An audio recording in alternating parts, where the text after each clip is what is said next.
Hey, good evening. Welcome again to PJs with PJ, Pajama Talks with Pastor Jeannie. And I am Pastor Jeannie Sortland, and I serve the United Methodist Churches of Kensal and Wimbledon, North Dakota.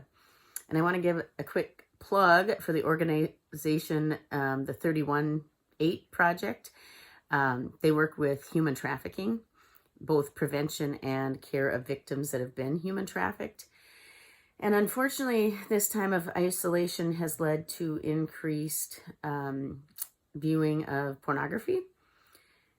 And pornography consumption has proven to increase the rates of human trafficking because, unfortunately, our sexual desires change. So anyway, quick plug for them. They're a great organization. And I kind of wanted to turn my thoughts today into a sermon, but I'm using discipline because I said we were going to keep working through First Peter for the sermons, and so that we will do.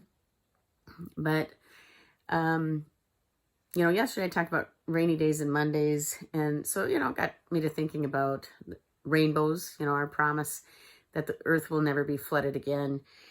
But I think we can look to rainbows as so much more. That the worst is never here. The best is yet to come. And I kind of want to walk through what Noah and his family went through. Because a lot of times we think, okay, 40 days in the ark, right? Well, no. And you can find all of this in Genesis 7 through 9. I think it's done in 9. But anyway, that general vicinity of the Bible. And so they had to go into the ark 7 days before the rain started. So then they had the 40 days of rain. And then they floated around 150 days. In addition to that, while the water was covering the earth. And then after that passage of scripture, then it says, but God remembered Noah. But God remembers us.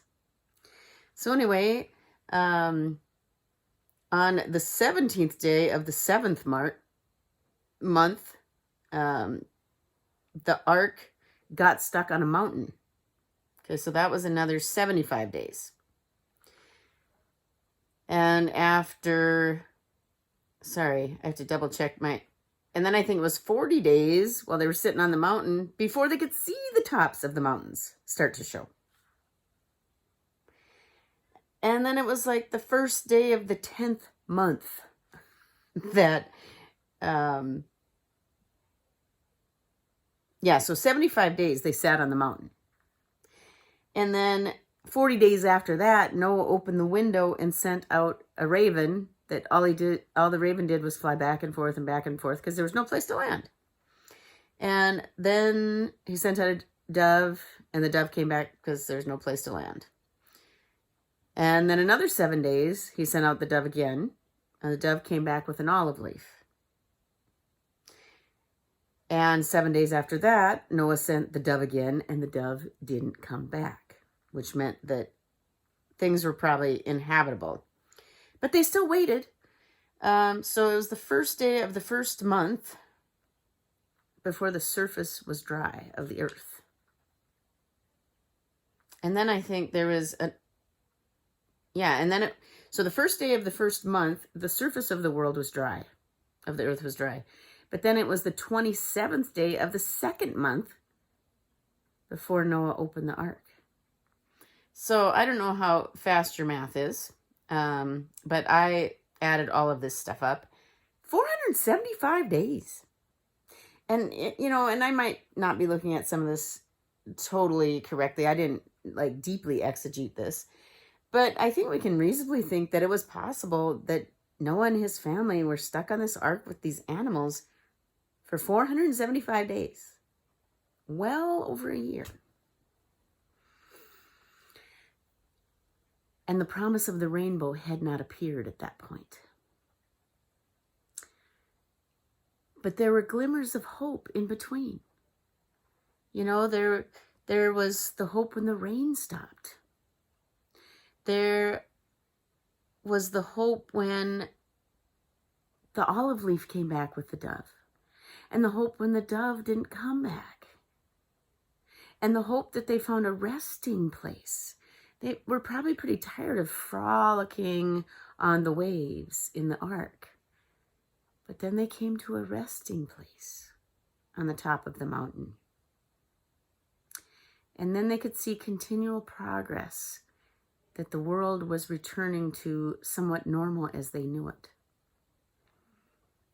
And I think these are things for us to keep in mind as we hope that the world is returning more to the normal of how we know it. But yet, just as Noah and his family came, it was a new normal, because it was just them after that. And I don't want it to be just me. I want there to be other people involved in my new normal.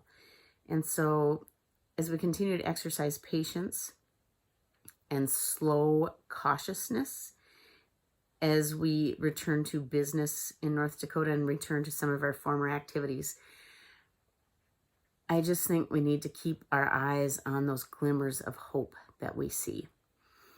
And so maybe now this is a good time for you to go reread the story of Noah and the ark, or just take some time to ponder it.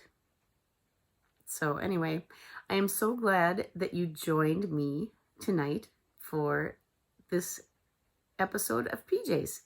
So hopefully we'll see you here tomorrow night. Bye-bye.